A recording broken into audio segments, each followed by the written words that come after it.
Vamos lá, Daniel? Vamos trabalhar, Entrou? cara? Tá no ar Sei, já? cara. Não sei. Tem delay, cara. Eu tô olhando aqui o YouTube, mas O não retorno? tenho, não tem conclusões.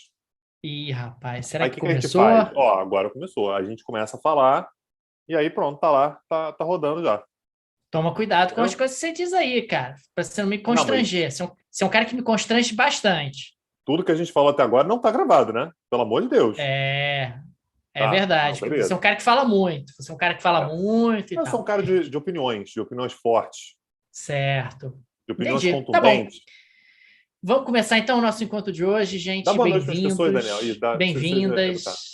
Boa noite. Temos aqui hoje mais uma aula gratuita do Petit Jornal. Desde que o Petit Jornal assumiu esse compromisso, tem que hoje é a décima, acho que é a 13ª aula gratuita. Veja você, nós estamos avançando nesse projeto de periodicamente oferecer conteúdo gratuito aqui no YouTube. Fica aqui o nosso muito obrigado a todos que estão nos prestigiando nessa noite, é noite de 28 de setembro de 2021. Nessa semana triste, Tanguy, semana triste, onde Angela está querendo se despedir das nossas vidas contra a minha vontade. Ela está querendo se despedir, mas ela se despedirá com grande festa aqui por nós, que faremos uma aula gratuita dedicada a ela, Angela Merkel, não é isso, Tanguy? Ô, Daniel, eu não sei se você sabe, cara, eu estava acompanhando aqui o chat, né, no YouTube. Ah, E, assim, a vibe do pessoal é realmente te ver sofrendo. é Sabe, mesmo? sabe, sabe o cara que paga ingresso para show de sertanejo? Que vai lá para ver o cara cantar música de sofrimento, de choro. Porra, minha mulher me largou, eu fui traído. Então, esse sofrimento que as pessoas estão querendo ver você passar aqui nessa aula gratuita. Então, tá aí a aula, né? Existe imperialismo alemão, um título que deixou o Daniel com a pulga atrás da orelha, sem Incomodado, saber incomodado, eu exatamente, diria. incomodado, que caminho que eu vou seguir aqui para falar sobre isso e tal, e para falar sobre o papel de Angela. Daniel, aliás, assumiu o compromisso de somente se referir a ela daqui para frente como Angela, para demonstrar, né, uma intimidade um pouquinho maior, né, falando, portanto, a língua natal dela e o continente europeu. Nem isso, Rapaz, Daniel. O que a gente vai fazer hoje aí? Me conta aí. o pessoal tá decepcionado que está me vendo sorrindo aqui nessa aula de Fachada, despedida gente. de Ângela. Mas você sabe por que eu estou sorrindo? Porque a Ângela voltou a responder meus WhatsApps. Ela estava sem responder, estava distante, muito Nos últimos ocupada e 16 tal. anos, né? É... E aí ela mandou, pô, oi, sumido e tal, como é que você tá? Aí eu passei a ficar alegre, porque a Ângela agora, na saída, eu acho que ela Vai está ter tempo. tentando cativar as amizades antigas. E agora ela vai ter tempo para se dedicar a isso, né? E É tal. isso. Então, é um motivo de felicitação.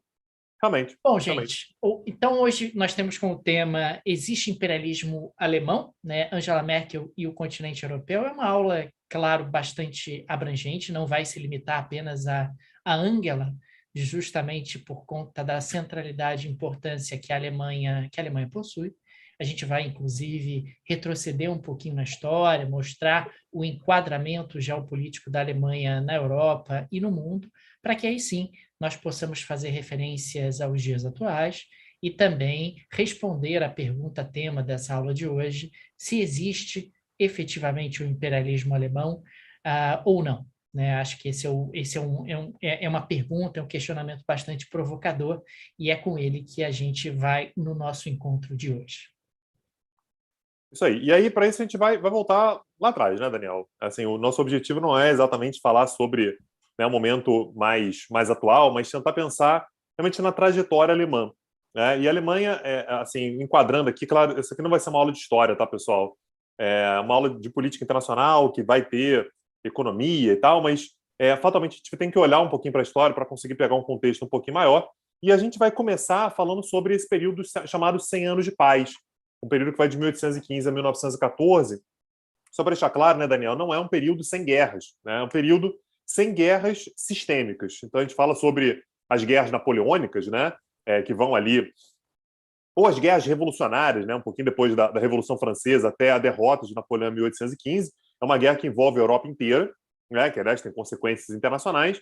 E depois a gente tem a Primeira Guerra Mundial, que eu acho que fala por si só. Ao longo desses 100 anos, a gente não tem guerras enormes. Tem ali uma guerra que envolve três grandes potências, que é a Guerra da Crimeia, né, que envolve França, Reino Unido e Rússia, né, o Império Otomano também, mas é uma guerra menor, não é exatamente uma guerra de caráter sistêmico. E é uma guerra que é marcada pela hegemonia britânica. Então, o projeto hegemônico britânico ele vai ter muita força. Eu coloquei a imagem da Rainha Vitória, que é um grande símbolo desse período. A mãe da Europa, né, Tanguy? A Até mãe da Europa. porque Que é curioso que a mãe da Europa seja britânica, né? Que é aquele negócio, eu sou meio europeu, meio não sou europeu também, né, Daniel?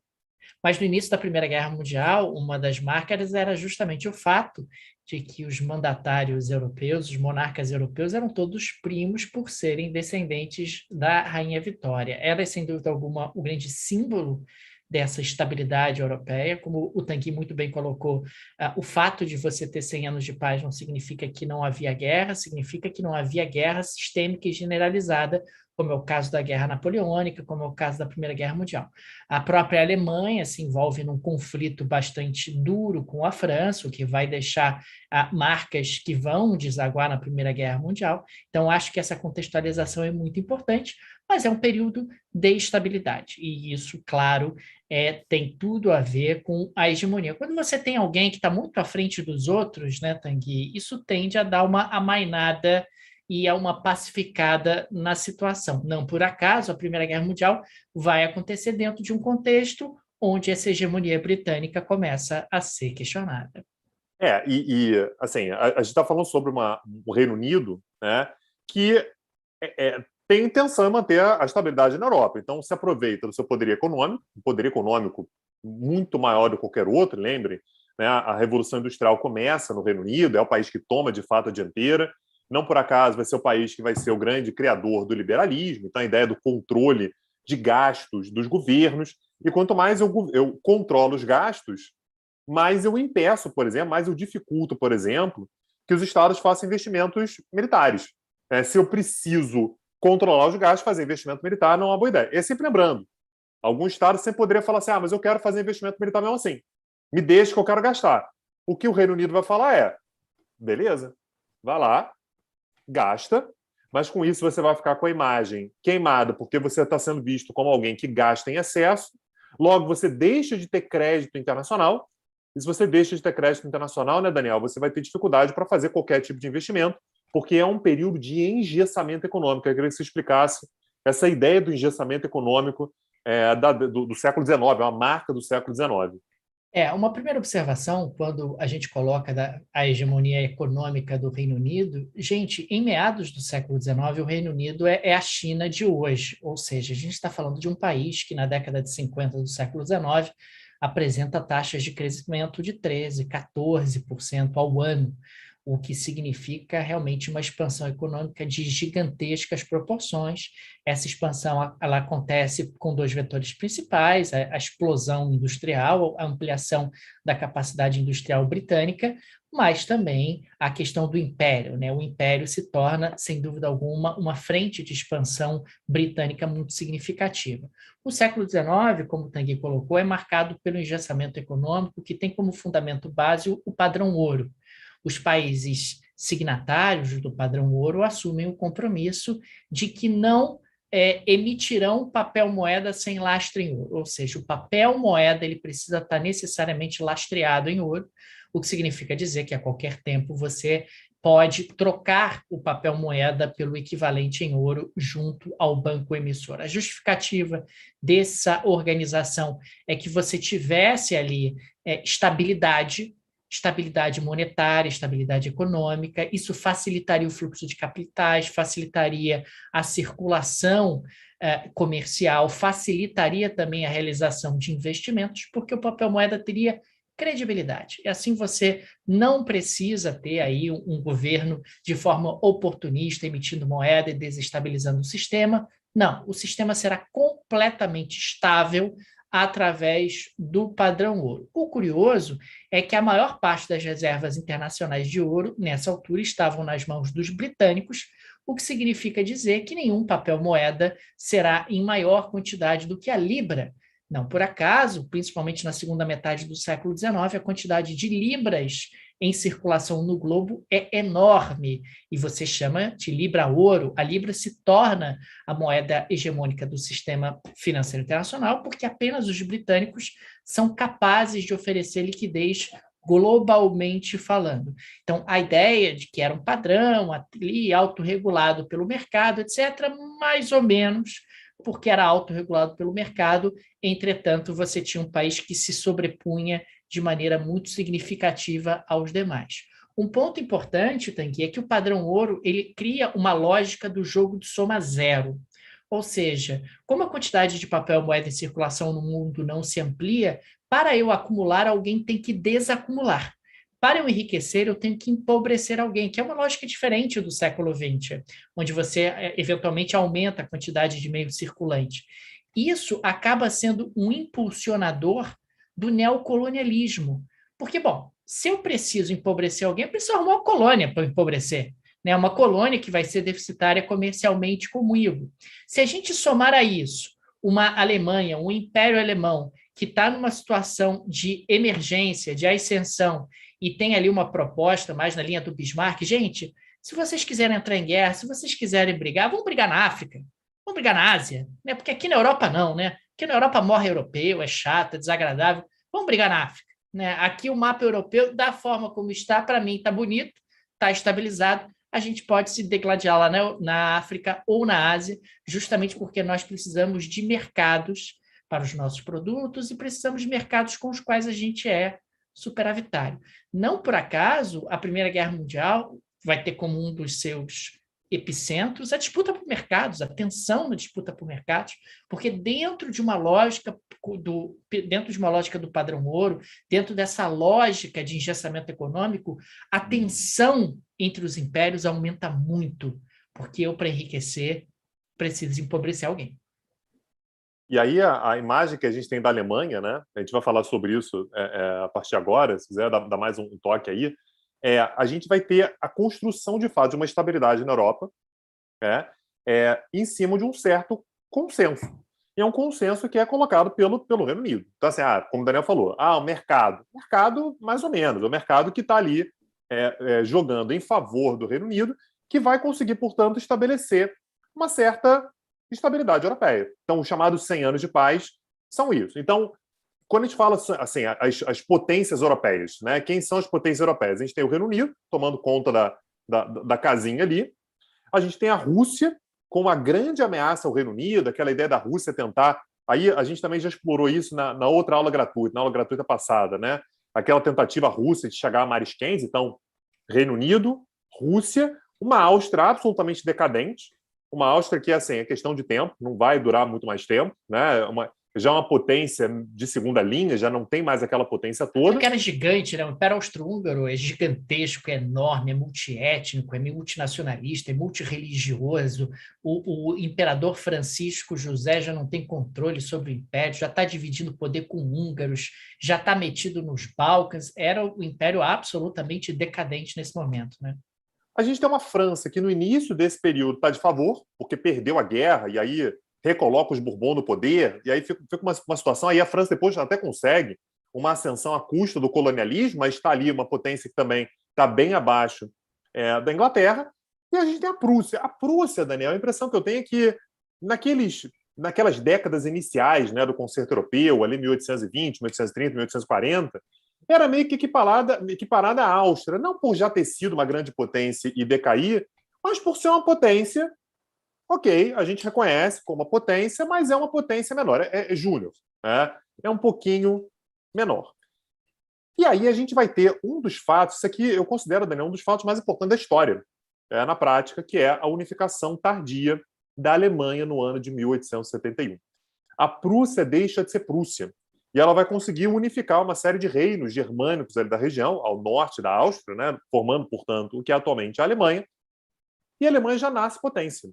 E esse é um ponto importante. A Alemanha ela já nasce com um território grande. Comparado com a Rússia. Nada se compara com a Rússia, tá? Esqueça a comparação com a Rússia. A Alemanha é um país grande do ponto de vista da Europa Ocidental. É um país que tem uma população grande, não é tão grande quanto a da França, mas é o primeiro país que bate perto da França. A França sempre foi a maior população, né, da Europa Ocidental. A Alemanha, quando se unifica, já tem uma população próxima. O que significa ter uma população grande? Significa cobrar muito imposto, significa ter um exército grande e significa ter mão de obra. E a Alemanha já tem tecnologia e indústria. Ou seja, quando a Alemanha se unifica, ela é uma dor de cabeça para todo mundo. Não é por acaso, inclusive, que a França vai invadir a Prússia para tentar evitar a unificação e vai perder. Vai ser humilhado. Isso é a Guerra Franco-Prussiana, exatamente ali de 1870 e 1871. Aliás, um fato insólito, Daniel, que eu acho que exemplifica bem isso. A unificação alemã ela é celebrada no Palácio de Versalhes. A Alemanha vence a Guerra Franco-Prussiana, a Prússia naquele momento, e vai declarar a unificação dentro do Palácio de Versalhes. Ou seja, o recado que a Alemanha está dando é: acabou a brincadeira. Tá? A gente agora é potência de primeira linha e não é para tentar bater de frente com a gente. Agora, a impressão que eu tenho, Daniel, é que quando a Alemanha se torna uma grande potência, ela vai chegar à mesma conclusão a qual você falou agora há pouquinho, né? Que, olha, para eu conseguir enriquecer, eu preciso empobrecer alguém. A gente já chegou à conclusão que para empobrecer alguém tem que se empobrecer alguém lá na África e na Ásia. E aí a Alemanha, Daniel, ela tem o seu Volkswagen enorme e está procurando vaga. E aí ela circula ali o norte da África, não tem vaga, está tudo colonizado. Ela vai em direção ao sul, tudo colonizado. Aí ela vai ali para o leste africano, tudo colonizado. Ela vai para o sul, tudo colonizado. Ela consegue uma outra vaga, mas sabe aquela vaga que o carro não cabe direito? Está sempre em disputa com Inglaterra, com a França. Está difícil conseguir a Inglaterra, a Alemanha. E eram pedaços que não eram exatamente muito desejados, porque não estavam ocupados, não tinha uma presença europeia tão sólida e tal. E aí a Alemanha começa a falar assim, olha, para mim não está legal. Olha, Dona Inglaterra está muito feliz, Dona França não está feliz, mas está confortável. A Áustria ninguém liga, que a Áustria daqui a pouco vai deixar de existir.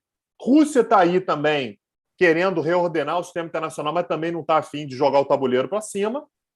Agora, para mim, não está bom.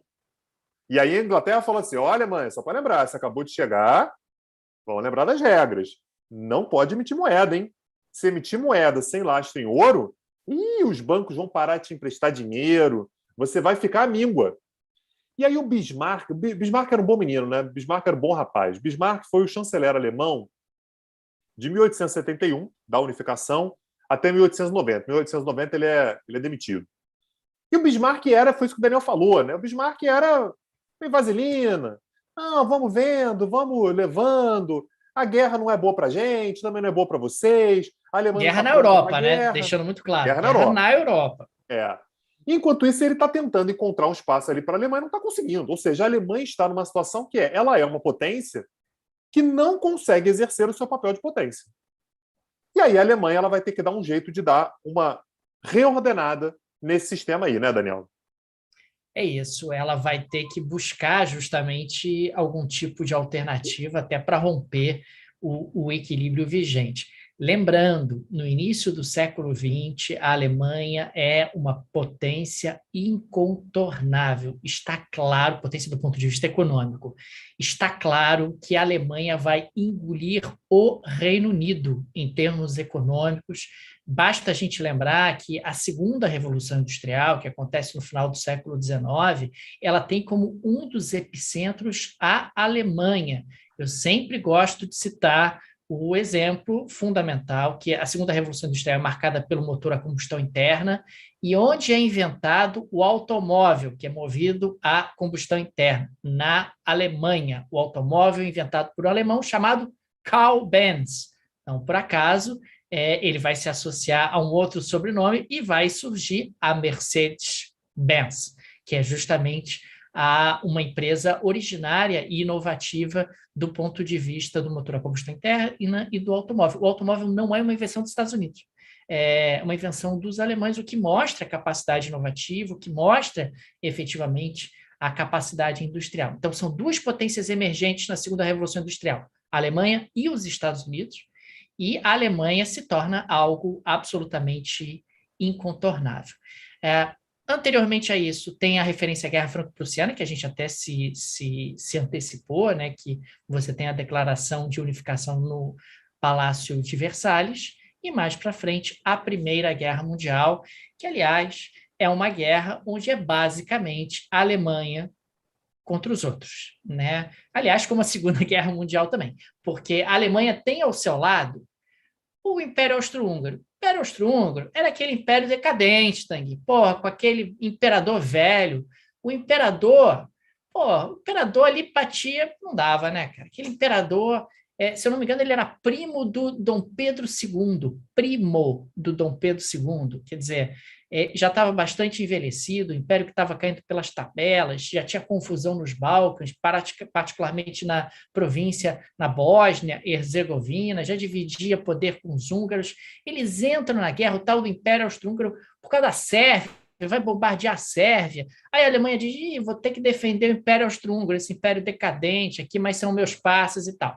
Aí entra a Rússia, porque a Rússia era defensora da Sérvia. Aí entra a França, entra o Reino Unido. Aí, quando a Alemanha vê, ela está do lado do Império Austro-Húngaro, o império absolutamente decadente que ela tem que ajudar, e do Império Otomano, que entrou na guerra para bater na Rússia, que era mais decadente ainda. Tem que saber fazer amizade também, né? A Alemanha ela tem esse problema que ela faz amizade muito ruins, cara. Porra, Império, assim, você vai jogar pelada, você é o craque da pelada. Camisa 10, você é o bom do time. Aí bota 2 perebas do seu lado. Fala assim, você é bom demais também, vai ficar com os 2 perebas. Aí você vou botar, não é nem o pereba, né, Daniel? Vou botar os 2 coroa da pelada. Já tiveram seus momentos, sabiam bater na bola, batiam de curva, mas não aguenta mais correr, né, Daniel? O Império Austro-Húngaro e o Império Otomano, se juntar os dois, não dá um. Não dá tem como. não dá um. Não tem como. E aí, um ponto que é curioso, Daniel, é a maneira pela qual o Império Alemão vai acabar com a estrutura britânica, né? Porque o Império Alemão vai falar o seguinte: não pode emitir moeda sem lastro. Aí a Alemanha fala assim: dá uma olhada aqui, o Reino Unido, Rainha Vitória, dá uma olhada no que eu estou fazendo aqui, estou emitindo moeda sem lastro. Aí a Inglaterra fala assim: pelo amor de Deus, você não faça uma coisa dessa e não tira sua credibilidade. E a Alemanha fala assim: continua olhando então. E ela continua emitindo moeda sem lastro, fazendo investimento militar. Ela coloca a Europa inteira numa situação que é: ou eu sigo a lógica que vinha antes e não faço esse investimento e mantenho minha credibilidade, e a Alemanha ascende como uma potência militar absolutamente incontornável. Não tem ninguém para bater de frente com a Alemanha.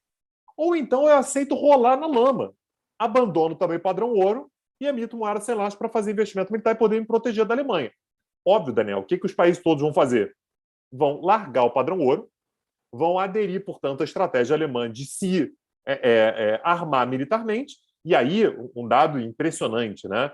Entre 1908 e 1913, a gente está falando sobre 5 anos apenas, os gastos militares na Europa toda, vão crescer na casa de 50%.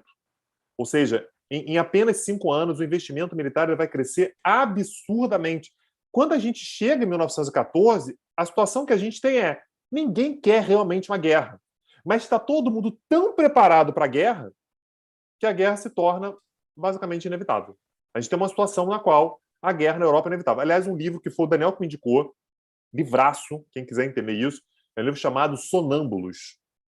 Livraço, assim, para quem quer entender como é que a Europa chega na Primeira Guerra Mundial. Se eu não me engano, é Sonâmbulos, como eclodiu a Primeira Guerra Mundial na Europa. É algo parecido com isso. É um livro que te deixa embasbacado o tempo todo. O título do livro ele ilustra exatamente o que aconteceu, né?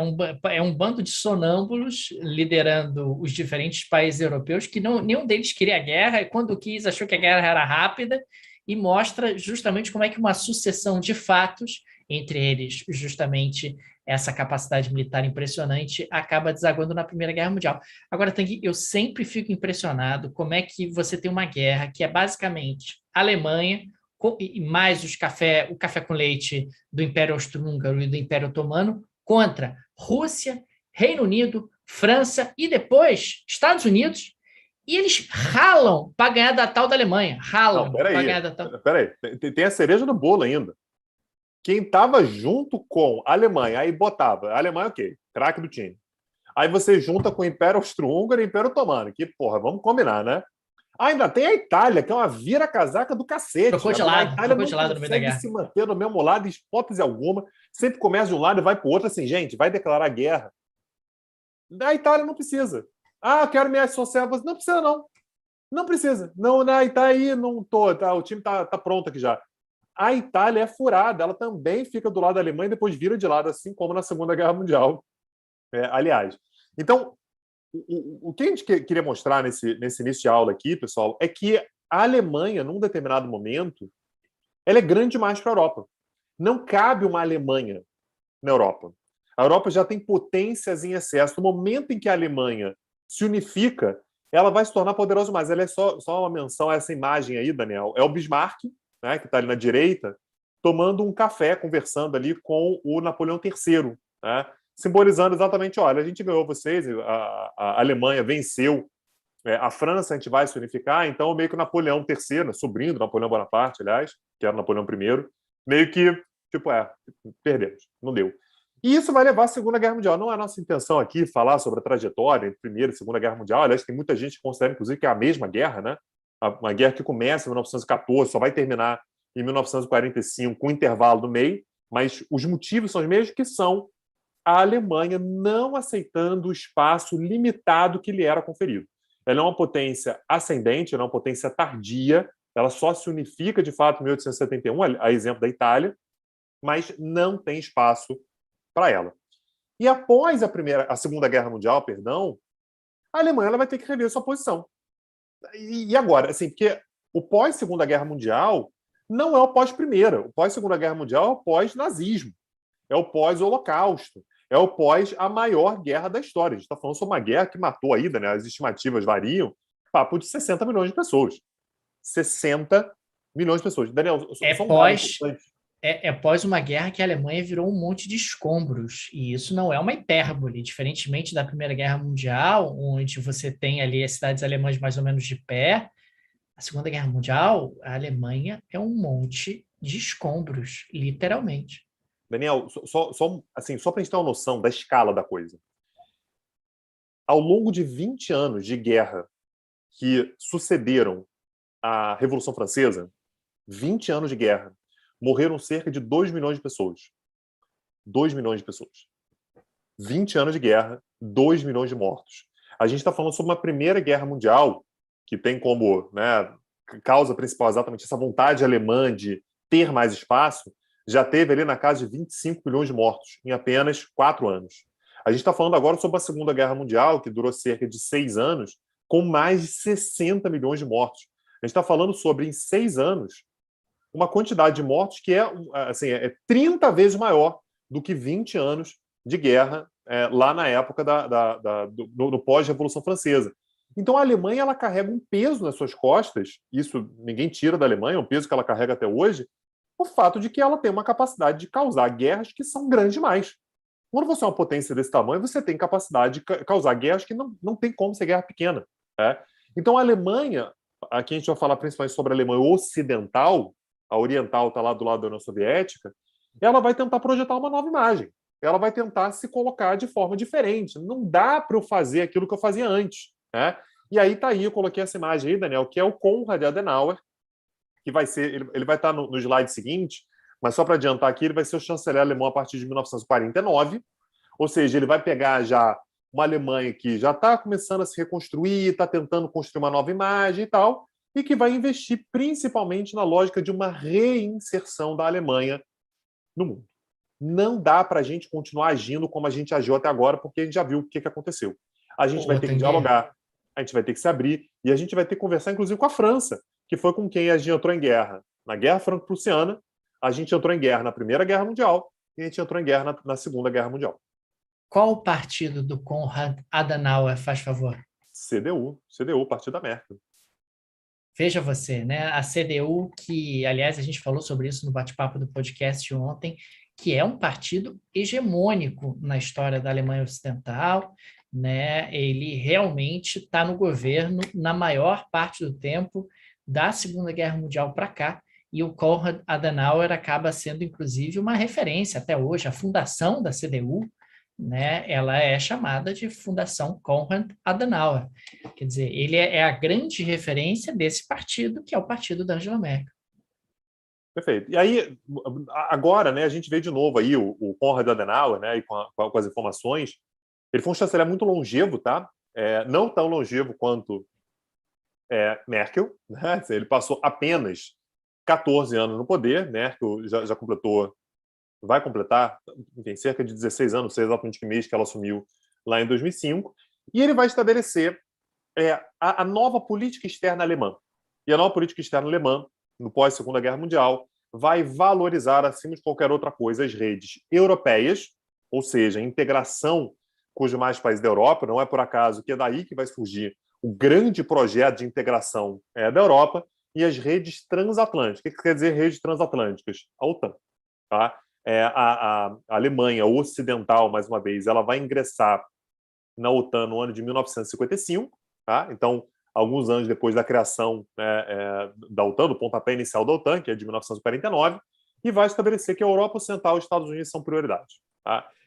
Posso me relacionar com vários outros estados. A Alemanha, aliás, é um país que tem, por tradição, né, dialogar com vários países diferentes, mas prioridade são a Europa Ocidental e Estados Unidos. Então, França, Itália, Bélgica, Países Baixos, Luxemburgo, outros países que vão se inserindo. Tem aquele lá como é que é aquele da pontinha da Europa, Daniel? Portugal. Portugal parece que também. Portugal é Europa já, né? Daniel? Já é Europa, Da Davi, Europa, já é tá. Europa, sim. Não, às vezes eu me confundo. E Estados Unidos. Estados Unidos também é prioridade absoluta para a política externa alemã, que, mais uma vez, é formulada pelo Konrad Adenauer e que vai deixar um legado. Né? Esse vai ser, de fato, o legado do Adenauer para a política externa alemã dali para frente. Legado, porque muito provavelmente quem nos assiste já olha para a Alemanha que está sendo desenhada pelo Konrad Adenauer e pensa, puxa, eu estou enxergando a Alemanha atual nesse desenho. Sim, está, porque a Alemanha atual ela é desenhada pelo Konrad Adenauer, isso não é um exagero, lembrando sempre que a República Federal Alemã, que é o atual nome da Alemanha, a República Federal da Alemanha era o nome da Alemanha Ocidental, quer dizer, a unificação da Alemanha, isso é algo que a gente pode explorar um pouco mais à frente, a unificação é um processo onde a Alemanha Ocidental anexa a Alemanha Oriental, absorve a Alemanha Oriental. Então, por que a gente está tão focado na Alemanha Oriental nesse encontro de hoje? Porque a Alemanha atual ela é reflexo dos projetos econômicos, geopolíticos, de política externa da Alemanha Ocidental. Então existe imperialismo alemão. Não estou dizendo isso. Estou dizendo... no terceiro slide a gente já terminou a aula, Daniel. Já existe imperialismo alemão. Veja bem. A República Federal da Alemanha, vulgo Alemanha Ocidental, é a atual República Federal da Alemanha. Tanto que a Alemanha Oriental se chamava República Democrática da Alemanha, país que deixou de existir. Tudo exercíciozinho retórico. A França também chegou lá na Argélia e falou, não, mas aqui na Argélia, aqui é França. Portugal chegou lá em Angola e falou assim, não, aqui não é Angola, aqui é Portugal. Né? A mesma coisa. Né? Dona Alemanha Ocidental falou, não, mas não é que é a República Democrática da Alemanha, aqui é tudo República Federal da Alemanha. Exercíciozinho retórico. A aula está encerrada porque está respondida a pergunta. Tem que ir. A Alemanha Ocidental, desde a época do Konrad Adenauer, sempre disse a Alemanha Oriental faz parte disso aqui, faz parte da República Federal da Alemanha. Falava baixinho para o Stalin não ouvir. Falava baixinho aqui. Mas falava. Está vendo ali? Aquele pedaço, é a Alemanha também, gente. A gente vai trazer esse povo de volta e tal. Tanto que uma das grandes... Quando a gente pensa na Berlim, né, da Berlim dividida entre Ocidente e Oriente, o Ocidente nunca desistiu de Berlim, e porque queria justamente passar essa mensagem de que, olha, se a gente desistir de Berlim é porque a divisão é permanente. A divisão veio para ficar. Que, aliás, era o projeto do Stalin. Né? O Stalin mantém Berlim aberta e depois o Khrushchev mantém Berlim aberta porque eles consideravam o seguinte, olha, se a gente fechar Berlim, a gente perde Berlim Ocidental e a gente quer Berlim Ocidental para nós, porque a Alemanha Oriental é toda nossa e vai ficar sendo nossa daqui para frente. E do outro lado, a Alemanha Ocidental quer manter Berlim Ocidental como quem diz, isso aqui é tudo Alemanha, Berlim é nosso também, a Alemanha é toda nossa, em algum momento pode demorar ou não, mas a gente vai se reunificar. O Daniel, surgiu um plot twist que eu queria que você avaliasse. Mudou tudo. O Andrés Vedo Pereira disse que, na verdade, na real, existe o imperialismo português, o que é provado pelo Tratado de Lisboa. Por favor, comente. Olha, o imperialismo português, se você botar no Google imperialismo português, vai aparecer vários livros sobre o imperialismo português. Então, Na ele Europa. existiu aí. Ele Imperialismo português na existiu. Europa. É Portugal que lógico, manda na Europa. bastante. Tanto que o Tratado de Lisboa, que organiza a União Europeia, é o Tratado de Lisboa, não é o Tratado de Frankfurt. É Não o é. Tratado de Lisboa, né, que cria ali todas as bases da Europa moderna, da atual formatação da União Europeia. Está provado que existe o imperialismo português. Podemos ir para o próximo tópico. Então tá bom. Segue aí, Daniel. Só para deixar Projeto claro, de o Konrad Adenauer, nessa imagem aí, está assinando o Tratado de Paris, tá? Que é o pontapé inicial da integração europeia. Mas segue em frente. O lembrando, projeto... projeto de Diga, diga, integração diga. europeu, Tanguy, que, acima de tudo, veja você, eu tenho desconfiança, eu tenho que contar que esse projeto de integração europeu, você sabe que na prática era só para evitar uma nova guerra, né? A gente faz comércio aqui, fica todo mundo amiguinho, pô, eu entocho o dinheiro em vocês, vocês mandam o dinheiro para mim, a gente faz comércio, eu domino a Europa toda pela grana e a gente não precisa fazer outra guerra. É um grande Eu faz acho de que a conta. Alemanha ali plantou a sementinha do imperialismo, falou, ó, vou dominar todo mundo, mas dominar de uma forma diferente, não precisa de arma, né? Eu sou rica, tenho muito mais tecnologia, muito mais capacidade industrial, vou anexar todo mundo, mas vai ser de uma outra forma, vai ser devagarinho, mas a gente vai anexar, não é isso, Tanguy? É isso, é isso, é isso. Então, assim, vai inclusive fazer... Olha que falciane. Vai fazer amizade com França. Quer dizer, desceu o cacete na França 3 vezes e agora fala assim, não, porra, eu e França, amigos. E a França também tem todo interesse, né? A França já descobriu que ficar contra a Alemanha não é um bom negócio, né? Ela descobriu isso 3 vezes, Não dou percebeu conta, isso. não dou conta. A França Não dá. arregou, arregou. Arregou. Tentei aqui, A tentei uma vez, França, eu tentei sou duas, França, tentei eu não ganho três. guerra nunca, eu perco todas as Isso. guerras e tal. É melhor compor aqui com a Alemanha. É isso, né? Isso, é isso, é isso. A última guerra que Portugal ganhou foi quando, Daniel? Caça-Quibir? Não Aljuba Rota? sei. Não sei, mas você também não sabe qual foi a última guerra que a França ganhou, né? Isso você Sei. também. Qual Porra, como foi? é que eu não sei? Como é que eu não Qual sei? guerra? Assim, a guerra especificamente não, porque é um conjunto de batalhas, mas certamente Napoleão, pô. Napoleão ganhou, passou um rodo na Europa inteira. Vitória Napoleão ganhou a francesa. guerra, o Tanguy? Porra, Napoleão ele ganhou a ganhou guerra. um monte de guerra, você Você vai ter concorda a, comigo? você vai ter a pachorra de dizer que Napoleão ganhou a Pô, guerra. óbvio, óbvio. Ganhou, Óbvio, ele não entrou em Napoleão ganhou as Portugal. guerras Ele não napoleônicas. ganhou a guerra, não ganhou a guerra contra Portugal. Ele perdeu a guerra Como é que ele perdeu peninsular, contra Tanguy. Portugal, ô Perdeu a guerra Daniel? peninsular, Tanguy. Você está querendo reescrever a história. Aí complica para mim, mas vamos seguir em frente. Tá? Você está querendo Napoleão veio buscar Dom João aqui no Rio de Janeiro? Não veio. Não Pô, um veio. calor do cacete aqui, né, Então Daniel? a guerra não acabou. Se você pudesse, teria vindo do Rio de Janeiro para buscar o cara? Um calor do cacete, cheio de Interessa. malária, febre amarela aqui nessa cidade? Pelo amor de Deus, Tanguy, Daniel. jogo de xadrez. Não capturou o rei, não ganhou. Tá bom. Não capturou o rei, não ganhou. É simples assim. Beleza. Segue. Vamos em frente. Então, esse é um projeto econômico e não militar. Agora, Tanguy, é impressionante, né? A Alemanha já era uma economia destacada antes da formação da União Europeia nos anos 50, só que o gap, a distância aumenta, né? E esse gráfico aqui que você colocou é muito impressionante. A Alemanha é a linha azul, tá, gente? É a linha azul. E é o PIB alemão crescendo num ritmo bastante acelerado e abrindo espaço em relação aos demais PIBs das maiores economias europeias, Reino Unido, França, Itália e Espanha, respectivamente. Quer dizer, você tem uma Alemanha que vai abrindo, que vai crescendo de forma mais acelerada do que as demais economias do continente. Me chama a atenção nesse gráfico aí, Daniel, que ele começa em 1980, né? Em 1980, a Alemanha já era a maior economia, mas ela estava no bolo. Repara que ela estava ali, assim, era maior do que a economia italiana, era maior do que a economia francesa, era maior do que a economia britânica. Mas com o passar do tempo, ela fica ainda maior. Ela vai, de fato, se distanciando. Então, a gente tem claramente as oscilações, né? Tem ali os momentos de crise, mas o melhor fica para o final. Né? Você repara ali, se você for pegar ali a partir de 2014, ela dispara na frente. Ou seja, a Alemanha ela segue... Então, assim, o crescimento alemão ele continua respondendo. A Alemanha ela continua tendo capacidade de crescer. Isso faz com que a economia alemã ela seja hoje 1/4 da economia da União Europeia. o que se acentuou ainda mais, naturalmente, com a saída britânica, né, que era também uma outra, era a segunda maior economia, eu nem sei se era a segunda maior economia, acho que a economia francesa é um Não, é pouquinho a maior que a França. A britânica. França é maior. É, A França é maior. mas o Reino Unido, de qualquer maneira, é uma das 4 maiores economias, certamente, né? Então, Alemanha, França, Reino Unido e Itália são as 4 maiores economias da União Europeia. No momento que o Reino Unido sai, a Alemanha ela ganha ainda mais peso. Não que ela quisesse, tá? Ela preferia que o Reino Unido ficasse. Mas ela ganha um peso ainda mais destacado dentro da economia da União Europeia.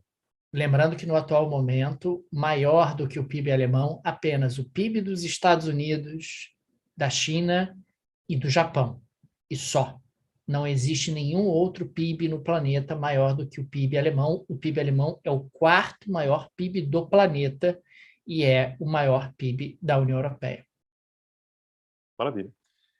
Isso faz com que, naturalmente, a Alemanha ela tem um peso gigantesco no orçamento da União Europeia. Ela responde sozinha por 18% do orçamento da União Europeia. 18%.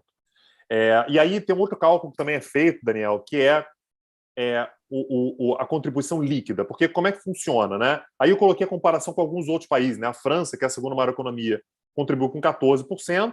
Segue aí, Daniel, tem mais alguns exemplos. O Reino Unido, esses dados aqui são de 2020, tá? Então eles ainda consideram o Reino Unido, que foi o último ano, e eu coloquei uma homenagem a você, Daniel, eu coloquei Portugal para você não se sentir Rapaz, desprestigiado, chateado e tal, eu botei Portugal aí. esse pequeno país foi dono de metade do mundo, é isso mesmo?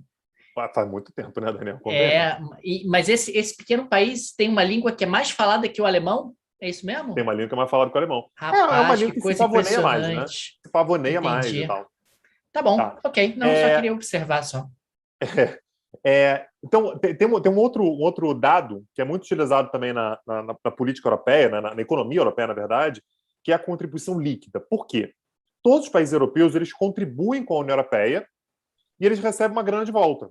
É uma grana que normalmente vem carimbada, é uma grana que vem para estímulo à agricultura, que é para redistribuição de renda, que é para determinados programas europeus. E aí, nessa conta, vários países são superavitários, ou seja, eles contribuem, mas recebem mais. A França, por exemplo, ela não chega a ser superavitária, mas ela chega muito perto, porque ela recebe muito por causa da agricultura. A Alemanha ela é disparada uma das mais deficitárias, ou seja, é um projeto alemão. Ela insere muito dinheiro e recebe muito pouco. E aí a gente fala assim, porra, mas por que a Alemanha aceita isso, né? E é isso que a gente vai ver daqui a pouquinho. Por que a Alemanha aceita um negócio como esse, que é de gastar tanto dinheiro e receber tão pouco? E acho que a explicação ela vai vir daqui a pouquinho. Só antes da explicação, se a gente fizer uma metáfora ou uma comparação, enfim, no caso do Brasil, você vai ter sempre aquele argumento do Estado de São Paulo: puxa, mas eu pago mais impostos do que eu recebo de volta. Mas esse é o seu papel dentro de um projeto de integração, porque o Estado de São Paulo não seria tão rico se ele não fizesse parte do Brasil. Ele não seria tão desenvolvido, tão industrializado, se ele não fizesse parte do Brasil. Então, na contrapartida, na hora de pagar impostos, você paga mais impostos e recebe menos em troca, que é mais ou menos o que acontece exatamente com a Alemanha dentro do projeto europeu. E aí, Daniel, essa aqui é uma das boas, não é a única, tá? Mas é uma das boas explicações que se soma a vários outros que a gente pode explorar aqui, sobre o enorme interesse alemão em contribuir para o projeto europeu. Então, só para a gente colocar na linha do tempo, né? A integração europeia ela começa lá na década de 1950, com apenas 6 países. Passa por uma série de percalços, vai ter dificuldade na década de 60, vai ter dificuldade na década de 70 e tal, mas na década de 1980, finalmente existe um impulso que é, olha, vamos fazer aquele projeto lá atrás finalmente funcionar. E ele finalmente vai ser concluído como União Europeia no ano de 1992. Então, em 92, a União Europeia passa a existir. E o tratado que cria a União Europeia, que é o Tratado de Maastricht, ele prevê a criação de uma moeda comum, que finalmente vai ser implementada no ano de 2002. Então, o projeto começa a avançar ali a partir de 97, 98 é criado o Banco Central Europeu, né? E em janeiro de 2002, finalmente, o euro passa a circular originalmente em 12 países europeus. A União Europeia como um todo tinha 15 membros, 12 deles aceitam adotar o euro, aceitam fazer as reformas econômicas necessárias e tal, e hoje é a moeda que circula em 19 países europeus, o que representa, né, a circulação oficial em países que representam cerca de 350 milhões de cidadãos europeus. E mais 240 milhões de pessoas fora da Europa usam o euro de forma cotidiana também. Ou seja, é uma moeda que, tal qual o dólar, circula mesmo em países cuja moeda oficial não é o euro. Ou seja, circula em países que a moeda não é o euro, mas as pessoas usam o euro cotidianamente. Você soma aí, dá cerca de 600 milhões de pessoas que usam o euro todos os dias. Algumas observações importantes em relação ao euro. Em primeiro lugar, para surpresa de ninguém, a referência na hora de formatar o euro, de dar valor ao euro, de precificar o euro, foi o marco alemão. Né? O marco alemão foi a grande âncora de formatação do euro. Uma segunda observação: aderir ao euro é algo extremamente interessante para a Alemanha. A Alemanha é um país que tem mais ou menos 60% do PIB de exportações. As exportações representam algo em torno de 60% do PIB. Ao aderir ao euro, o euro, por ser esse liquidificador de países, passa a ser uma moeda mais desvalorizada do que era o marco alemão, o que aumenta a competitividade das exportações alemãs em comparação a um cenário onde a moeda alemã fosse o marco e não o euro. Então, o euro enriquece a Alemanha. Se a gente fizesse um paralelo com o Brasil, se o estado de São Paulo tivesse uma moeda, essa moeda seria muito mais forte do que o real, muito mais forte do que o real. E, consequentemente, traria dificuldades para a indústria do estado de São Paulo. Na Europa é a mesma coisa. Quer dizer, a indústria alemã, as exportações alemãs, elas ganham competitividade ao aderir ao euro. E um outro terceiro aspecto que me parece muito importante: o euro se coloca, no momento de seu lançamento, como uma moeda capaz de rivalizar com o dólar em termos globais. Então, pela primeira vez, o dólar passaria a ter um rival à sua altura. O marco alemão, o franco francês, ou a lira italiana não tinham a menor condição de rivalizar com o dólar, justamente porque não tinham por trás de si economias com PIB parecido com o PIB dos Estados Unidos. No caso do euro, é diferente. A zona do euro passa a ter um PIB parecido com o dos Estados Unidos e, consequentemente, você tem um volume de circulação monetária que consegue abastecer o globo com liquidez suficiente para rivalizar com o dólar. Então, a Alemanha ganha em todos os lados. É isso que eu quero colocar. A Alemanha passa a ter uma moeda que é mais competitiva, que amplia as suas exportações, impulsionará o seu crescimento econômico. O gráfico anterior é fundamental para entender isso. Ah, que interessante, a Alemanha descolou dos outros. Ah, é? Um dos principais vetores para esse descolamento chama-se euro. Botou todo mundo na mesma moeda, a Alemanha engole todo mundo. Vai engolir a indústria italiana, vai engolir a indústria francesa, vai engolir a indústria espanhola, porque o euro vai colocar todo mundo no mesmo patamar. E fora da zona do euro, a Alemanha vai ganhar competitividade porque o euro é mais fraco do que era o marco alemão, por conta desse grande liquidificador que foi formatado. Segundo, a Alemanha é líder de uma moeda que pode rivalizar com o dólar. Só para dar contexto, Daniel, na década de 90, a segunda moeda que a gente ouvia falar mais era o iene, né? Que é a moeda japonesa. A gente ouvia falar o tempo todo, assim, o dólar e o iene. Era o segundo PIB do planeta. O Japão, ninguém naquela altura, era o segundo mais do PIB iene, do planeta. Daniel. Ninguém sabe o iene mais. Ninguém lembra mais do iene. O iene ele desapareceu, ele foi pulverizado pelo euro. O euro é muito mais... Eu acho que atualmente a gente ouve falar até mais sobre a moeda chinesa, né, do que sobre o iene. Continua sendo uma moeda importante, claro, uma das maiores economias do mundo, mas, de fato, a Alemanha consegue fazer com que o euro suplante o iene como uma moeda a segunda moeda mais importante do sistema internacional. Aí você pensa, puxa, mas eu, Alemanha, vou ter que pagar mais impostos para a União Europeia do que receber em troca, terei que ser deficitário em termos líquidos do ponto de vista fiscal. Gente, isso é peanuts perto do que a Alemanha ganha com esse projeto e estar liderando esse projeto. A Alemanha cresce de forma mais acelerada, a Alemanha ganha capacidade de influenciar globalmente. passa a ser líder de uma moeda que rivaliza com o dólar. O Banco Central em o Banco Central Europeu, fica onde, Tanguy? É a imagem que está aí, ó. Fica onde? Fica em Frankfurt. Frankfurt. Fica na Alemanha. Que é o centro financeiro da Alemanha. Não é Berlim, não é Dresden, nada disso. É Frankfurt, né? Fica na Alemanha Ocidental, Alemanha Ocidental, deixando claro. Na Alemanha Ocidental. Então, muito legal e tal, Bruxelas é a capital, mas na hora do Banco Central, na hora que o negócio aperta, que a grana fala mais alto, não, gente, olha só, acho esse projeto aqui muito bacana, mas o Banco Central Europeu ficará em Frankfurt, tá? A França pode reclamar, os italianos vão chiar, mas vai ser na Alemanha. Vai ser na Alemanha. Deixa o parlamento em Bruxelas, deixa essas outras coisas que não têm relevância onde vocês quiserem, mas o Banco Central vai ser na Alemanha. O parlamento é em Estrasburgo, mas a sede da União Europeia é em Bruxelas. Então, você dá aí dá umas migalhas para os outros, mas o Banco Central é aqui. Quer dizer, então, o que eu quero colocar é que, claro que pode parecer no primeiro olhar, puxa, mas é caro esse negócio, eu pago mais impostos e recebo menos. Gente, isso é pequeno, isso é pouco perto da aceleração do crescimento, da influência internacional, da geopolítica que você ganha. É claro que explicar isso, às vezes, politicamente é complexo, mas, do ponto de vista alemão, a Alemanha tem muito mais a ganhar do que a perder. Os outros países também, claro, você bem ou mal recebe ali recursos, recebe ajuda para o desenvolvimento agrícola, para o desenvolvimento Tem credibilidade, você tem uma moeda forte, com credibilidade, você vai conseguir internacional.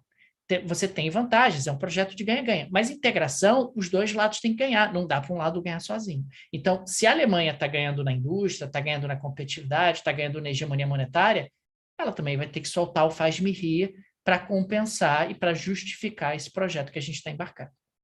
Então, assim, o ponto importante aqui não dá para a gente olhar para a Alemanha e falar, mas tadinha, ela carrega todo nas costas. Ela carrega nas costas porque ela ganha muito com isso. E aí está aí a explicação que o Daniel deu, né?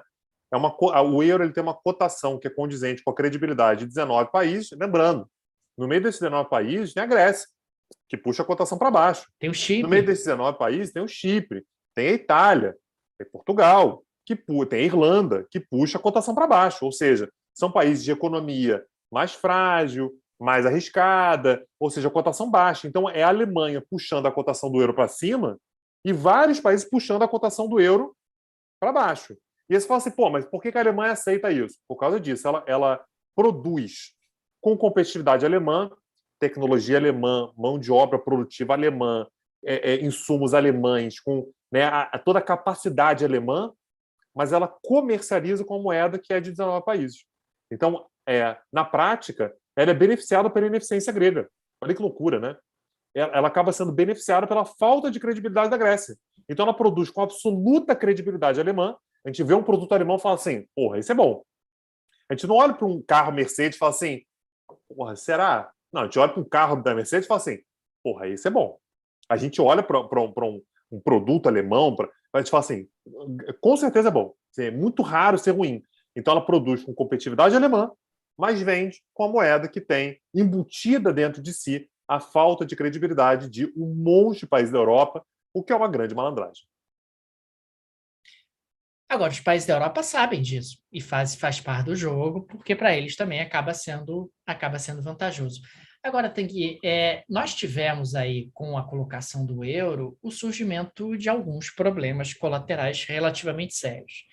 Porque países como a Grécia, como a Itália, como a Espanha, como Portugal, como a Irlanda, os famosos PIGs, perderam a capacidade de fazer política monetária. Literalmente, você não faz mais política monetária. A sua política monetária é determinada em Frankfurt. Em Frankfurt. Tá? Você não manda mais na sua política monetária. E durante essa primeira fase, os países europeus continuaram com muita liberdade do ponto de vista fiscal. Então, a Grécia, imagina que beleza, pode vender o título em euro, levantar recursos em euro com a credibilidade alemã nas costas, num certo sentido, e torrar e ser feliz.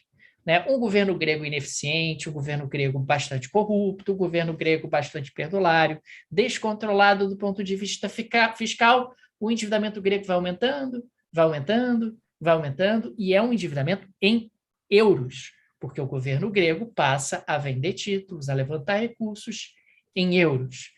E, bem ou mal, ancorado na credibilidade da zona do euro. A coisa ela vai desandar depois da crise dos subprime nos Estados Unidos. A partir de 2008, você vai ter vários países europeus fazendo políticas fiscais bem expansionistas, reduzindo impostos, aumentando gastos, para tentar estimular a economia. E claro que isso faz com que haja um aumento do endividamento dos estados europeus. A economia mais frágil da zona do euro era e continua sendo a Grécia. E a Grécia vai ser o primeiro país a explodir em termos de problema. Não é o único, outros países estavam na fila. Mas a crise grega, que vai acontecer em 2011, é basicamente o seguinte: a Grécia aparece com um lote de títulos para vender, para levantar recursos para pagar os títulos que estavam vencendo. O mercado olha para ela e diz: então, Grécia, sabe o que é? Eu gostaria muito de estar te financiando, mas eu estou achando que você não vai pagar. Você está muito endividada. Uma carinha de Está com a calote. carinha que a coisa vai desandar. Bate um pânico na Grécia. Porque se fosse o Brasil, Tanguy, o que o Brasil fazia? Oi, liga a impressora aí, irmão. Liga a impressora aí que a gente vai pagar essa galera aí. Ou então sobe o juro para 10%, alguém vai emprestar. A Grécia não tem opção de fazer isso, né? Aumenta aí os juros, sobe o juro para cá, bota 22% de juros. Você quer quanto? Quer 25%? Eu pago 25% de juros, né? Como o Brasil já fez em outros momentos. A Grécia não tem o poder de fazer isso porque, de forma consciente, lá atrás, se beneficiando disso, a Grécia assinou um papel. A Alemanha falou assim: ô Grécia, formalidade, isso aqui é besteira. Você pode assinar aqui? E a Grécia falou assim: porra, claro. E assinou. Nessa assinatura está dizendo que todos os países da zona do euro abrem mão de fazer uma política monetária independente. A política monetária é migrada, por coincidência, para Frankfurt. Né? É apenas uma coincidência na Alemanha. É migrada para Frankfurt. É o Banco Central Europeu, criado em 1998, que vai cuidar de tudo isso. Emissão, taxa de juros, controle da inflação. Ou seja, a Grécia não tem poder para gerenciar uma crise financeira que aconteça na sua economia. E aí bate aquele pânico na Grécia, a Grécia liga desesperada para Frankfurt e fala: pelo amor de Deus, o que eu faço? Os títulos vão vencer, eu vou entrar em default. E se eu entrar em default, ou seja, em calote, tem uma regra na tal zona do euro que se você entra em default, você deixa de receber euros. Tem uma regra aí, uma regra meio chata. Quando você entra em default, você deixa de receber em euros. E aí a Grécia ficaria numa situação complicadíssima, porque ou ela volta para o dracma, ou ela ia morrer de inanição, literalmente, enquanto ela não equacionasse o problema do default. Então ela liga para Frankfurt, ela liga lá para Washington, para o Fundo Monetário Internacional, e fala: pelo amor de Deus, vem meu socorro. E aí, claro que essas... Merkel um dia pega o celular e tem 48 ligações não atendidas da Grécia. É isso. Pelo amor de Deus, me liga. É urgente, pelo amor de Deus, agora, fala comigo. E aí, claro que esses organismos internacionais, multilaterais, vão olhar para a Grécia e vão dizer: olha só, eu até posso te ajudar, mas tem algumas condições, coisa pouca, né? Você vai ter que aumentar brutalmente os impostos, cortar gastos loucamente, fazer reforma da Previdência, reforma administrativa. Pô, não dá para esses gregos ficarem aposentando muito mais cedo do que os alemães. Como é que eu vou explicar lá em casa que vocês se aposentam mais cedo do que a gente? Vocês vão ter que entrar aí num pacote de maldades. Você topa? O governo grego fica naquela situação. Ou é isso, ou é sair da zona do euro. Se eu sair da zona do euro, a minha população me mata, né? Porque, pô, imagina, todo mundo com seu patrimônio em euro, de repente esse patrimônio vira para o dracma, né? A população grega e empobrece instantaneamente de forma muito expressiva. E aí a Grécia acaba assumindo o compromisso de adotar medidas de austeridade, que em grande medida são impostas pela Alemanha, da Angela Merkel. Porque, claro, a Alemanha está querendo passar ali uma mensagem muito clara, que é a seguinte: amigo, eu até ajudo, tá? Portugal está com dificuldade aí, Chipre, mas é pacote, tá? Vai ter que assinar o pacote, vai ter que fazer reformas duras, vai ter que buscar austeridade, senão vira bagunça. Pô, Tang, vira bagunça. Todo mundo vai ficar pegando dinheiro emprestado sem ter contrapartidas. E a Alemanha entra ali com uma postura bastante austera, que, aliás, seguindo, inclusive, o direcionamento que a própria Alemanha utiliza dentro da sua política econômica doméstica. Mas é muito mais fácil você ser austero na Alemanha do que na Grécia, né? Ainda mais quando quem estabelece qual é a austeridade na Grécia é a Alemanha, né? E aí a provocação, inclusive, sobre existe imperialismo vem em grande parte daí. E aí tem um ponto importante, Daniel, quando a gente fala sobre essa situação toda, né? Que na época se falava muito, se de repente a Grécia vai sair do euro. E aí muita gente colocava na Alemanha a posição que é assim, de repente a Alemanha vai falar, Grécia, não quero mais você no euro. Para a Alemanha não é bom a Grécia sair. Não é bom. Porque seria um abalo profundo à credibilidade do euro. Você imagina como é que o euro se desvaloriza na hora que alguém fala assim, ia lá, primeiro país que descontrolou, saiu. Será que amanhã não sai a Itália? Será que depois de amanhã a Espanha não vai ter que sair também? Será que Portugal vai ter capacidade de permanecer no euro nos próximos 20 anos? Então, isso poderia gerar um abalo profundo na credibilidade do euro que abalaria naturalmente a economia alemã. Então, cuidado com essa análise muito simplista, que às vezes a gente fala assim, também a Alemanha estava ali, só mandando. Não. A Alemanha ela precisava também socorrer a Grécia, era uma situação que abalava todo mundo. Ela precisava socorrer a Grécia, porque não socorrer a Grécia e a Grécia, consequentemente, sair da zona do euro, seria muito ruim para a credibilidade do euro, que a gente já entendeu, né, Daniel? Você tirar a cobertura, você tira o euro da frente, fica o marco, né? É a moeda alemã, né? É a credibilidade alemã que está em jogo ali.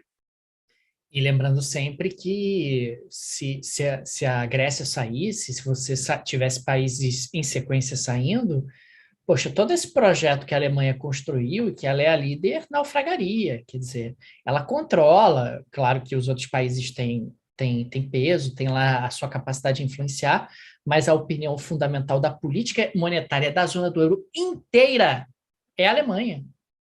É a Alemanha, quer dizer, olha que loucura, a Alemanha influencia de forma determinante a política monetária da França, da Espanha, da Itália, da Grécia, e por aí vai.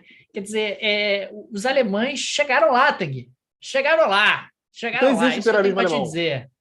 Eu acho que sim, né, Respondemos Tanguy? agora? Pô, agora Eu acho que respondemos, né? sim. Pô, acho que Então sim, tá bom. né, cara? Mas é o imperialismo soft. É Soft. imperialismo, porra, que chega com pacote de ajuda. Sorridente. É um imperialismo que tem, porra, toda a simpatia que só um alemão é capaz de te oferecer. Porra, demais. Demais. Fala aí sobre essa relação dívida-PIB, Daniel. Que diabo é isso aí?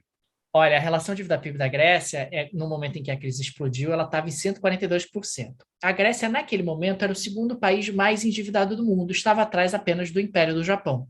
O Japão, nesse momento, tinha uma dívida que ultrapassava 200% do PIB. Puxa, mas o Japão não estava em crise? Tanguy, por alguma razão que eu não consigo compreender, o governo do Japão vira para você e fala: vou pagar. Você acredita? Por alguma razão, o governo grego diz para você: vou pagar. E você diz: pô, vai nada. Não vai. Vai nada, né?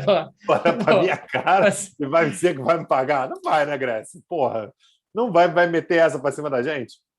Então, é só para deixar claro que a Grécia, naquele momento, era o segundo, e não o primeiro, país mais endividado do mundo, mas em primeiro lugar está o Japão, que não conta, que é um país que tem uma credibilidade enorme, tanto domesticamente quanto internacionalmente. O Japão, em alguns momentos, já foi eleito por consultorias internacionais como sendo o país em que a sua população mais confia no governo. Mais confia no governo, que é algo que sempre chama bastante atenção. Déficit fiscal persistente, é isso que leva ao endividamento. Um déficit fiscal de 13,5% do PIB em 2010, o que é um negócio colossal. A regra da União Europeia é que não pode Era passar 3. de 3. Era 3. 3. Aí a Grécia falou assim, gente, eu tô com um negócio, tô com um problema aqui, que eu tô fazendo as contas aqui, não tá fechando. É 3 ou é 13? Aí a pessoa falou assim, é 13, é 3. Aí a Grécia falou assim, puta, eu tinha entendido que era 13. Puta, aí eu tava achando que tinha passado 0,5%, passei 10,5%. Então é isso. Então, o que significa o déficit fiscal? Significa que só no ano de 2010, a Grécia gastou mais do que arrecadou 13,5%. Ou seja, a dívida que já é do PIB grego. A dívida que já é de 142% estava subindo muito. A tendência não era, mas estabilizou. Deu uma estabilizada. Não, a tendência era crescer muito. Né? Se deixasse, ia chegar a 150, 170, ia passar o Japão. Né? Então, num momento difícil para a economia global, inclusive. Mesmo a Grécia adotando a austeridade, a dívida continua aumentando. Porque a economia diminuiu, né? não só por isso, mas se passa de 13 para 10, para 9, para 8, para 7, está aumentando ainda a relação dívida-PIB, né? A relação dívida-PIB ela está aumentando ainda. Então, esse é um elemento que precisa ser levado em consideração quando a gente está fazendo aqui a nossa análise. Então, esse é um aspecto fundamental. E outro elemento que eu queria destacar também é que, quando a gente está falando de Grécia, os outros países europeus vivem uma situação semelhante. Afinal, a gente está falando de um processo onde, se a Grécia está enfrentando essa dificuldade, é normal, é natural que a Itália também enfrente, que Portugal também enfrente. Aí Portugal começa a ter dificuldade de vender títulos para financiar sua dívida, o mercado começa a exigir juros maiores, você tem a Itália, começa a ter dificuldades, a Irlanda começa a ter dificuldades. E aquela coisa, esse era o pânico da Alemanha, quer dizer, tiver que salvar a Grécia, pô, dou a mariola aqui, eu faço cheque, salvo a Grécia. Tiver que salvar Portugal, Chipre, a Irlanda, mas, meu irmão, se tiver que salvar a Itália, não há dinheiro para salvar a Itália. Não tem dinheiro no planeta para salvar a Itália. A Itália é um dos 10 PIBs do planeta naquela altura. Não tem dinheiro, não pode chegar na Itália essa crise, esse efeito dominó. Eu lembro que a discussão na época, Daniel, era assim: sempre vai ter alguém na rabeira. Está lá a Alemanha, no topo, e agora a Grécia é da rabeira. Mas se a gente, por exemplo, tira a Grécia do euro, beleza, a Grécia saiu, eliminamos o problema. Vai ter algum outro país que vai estar na rabeira e que vai assumir o lugar da Grécia. Vai ser quem? Vai ser a Irlanda? Aí faz o quê? Tira a Irlanda também? Daqui a pouco vai sobrar na zona do euro, Daniel, a Alemanha. Porque, assim, a França vai sair também, porque a França tem endividamento de quê, Daniel? 120% do PIB? Por volta disso. Se tem uma crise de credibilidade, a França também vai ser o país que, a França, sinto muito, não vai poder ficar também, vai ficar só a Alemanha. Então a Alemanha ela também tem uma postura que o euro é importante para a Alemanha. Então, tirando aí da frente essa ideia de que mas a Alemanha se sacrifica. Não sacrifica nada, ela precisa do euro também. Então, é um jogo de ganha-ganha, né? Como você colocou agora há pouquinho. E é sempre importante lembrar, de novo, é uma via de mão dupla, né? A Alemanha, ela ganha, mas ela assumiu, olha, esse projeto é meu e eu vou bancar também. Enfim, eu vou ter que entrar com dinheiro, eu vou ter que entrar financiando, vou ter que entrar subsidiando, socorrendo. Faz parte do jogo, Já entendi que eu tenho que bancar esse projeto, ele é muito lucrativo para mim, é muito vantajoso para mim, mas tem uma conta a ser paga e eu estou disposto a arcar com essa conta. Aí os gregos reclamam, né, Tang? Porra, os gregos reclamam, enche o saco, porque, porra, vou ter que me aposentar mais tarde, porque essa Alemanha está mandando... Esse senhorzinho estava aposentado, já tinha 25 anos, Daniel. Esse senhorzinho que está aí, ó. 25 anos de aposentadoria já. Olha o chapeuzinho dele. Pô, chapeuzinho de turista, né, mano? Chapeuzinho de quem está aposentado há muito tempo na ilha grega, né?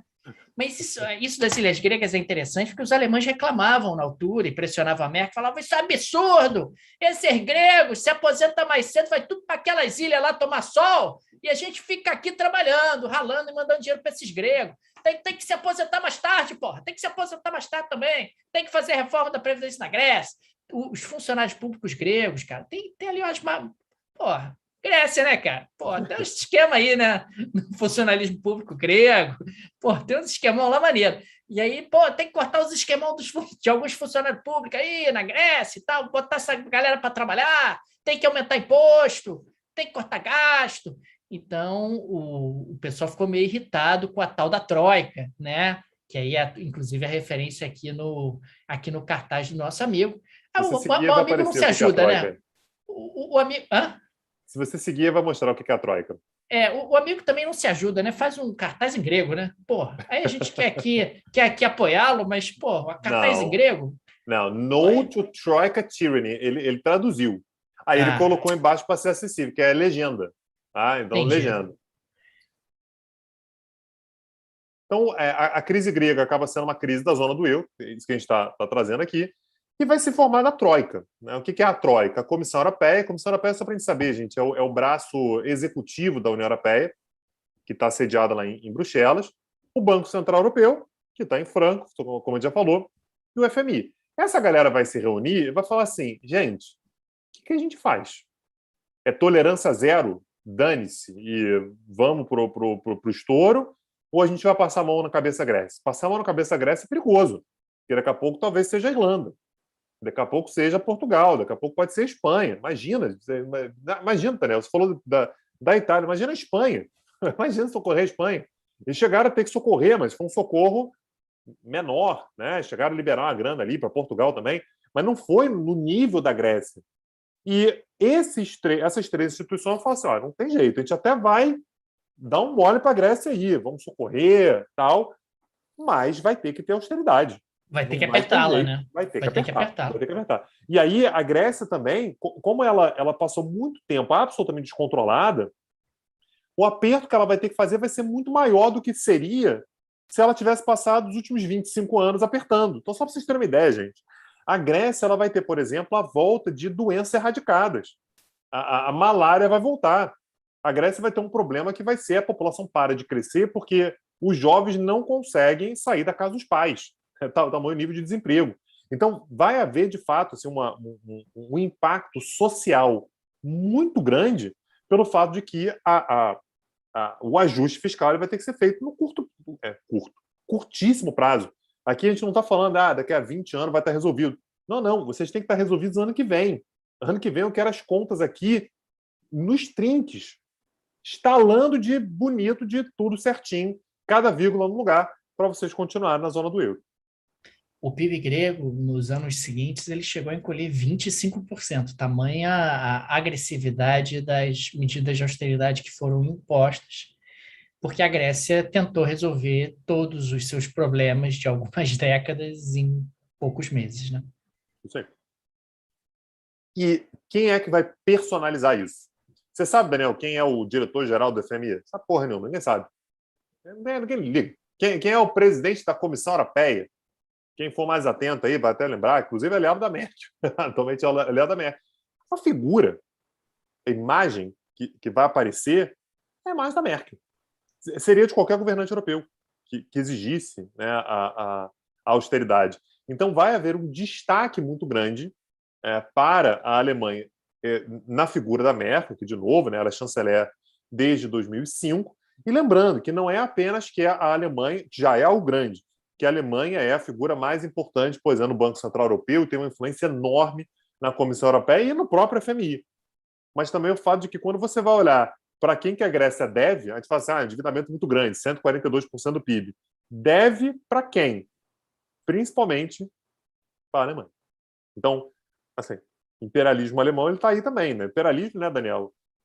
Às vezes a gente pensa, imperialismo é a invasão, o Estado chega lá, invadir. Uma das definições de imperialismo é exatamente a expansão do sistema financeiro. A partir do que eu faço com que você seja obrigado a utilizar o meu sistema financeiro, eles, olha, já tem imperialismo. Então, a pergunta provocativa do título da aula está aí, em parte, nesse peso que a Alemanha tem, como sendo a principal credora da Grécia, que é a grande crise pela qual o euro passou ali em 2011, entre 2011 e 2013, né, Daniel? Foi um período ali mais agudo da crise. E um detalhe interessante é que nessa altura, entre 2011 e 2013, os Estados Unidos estavam fazendo quantitative easing, ou seja, estavam imprimindo dólares e colocando em circulação, expandindo muito a quantidade de meios circulantes para estimular a economia. Isso foi proposto no Banco Central Europeu. A Alemanha olhou para isso e falou, nem pensar. Imprimir dinheiro gera inflação, né? Nem pensar. Estou fora, completamente. Por que, Daniel? Explica aí. Porque qual o trauma? Eu estou sentindo que tem um trauma do passado aí. Tem alguma coisa aí que da não Alemanha. Porque, teve uma hiperinflação nos anos 20. Anos 20, né, cara? Foi uma das maiores inflações da história. Tinha que levar carrinho de mão com dinheiro para comprar um pão. Tinha, mas, né? Trauma, por causa disso, determinados, né, grupos da extrema-direita começaram a ter um pouquinho de sucesso na Alemanha. É por aí? Os caras tinham medo que a extrema-direita voltasse ao poder. Talvez. Acho que poucos medos, né, cara? Enfim, o fato é que o quantitative easing só aparece na União Europeia em 2015. Quando havia ali um risco de deflação, o petróleo começou a cair de preço, aí a Alemanha topou o tal do quantitative easing.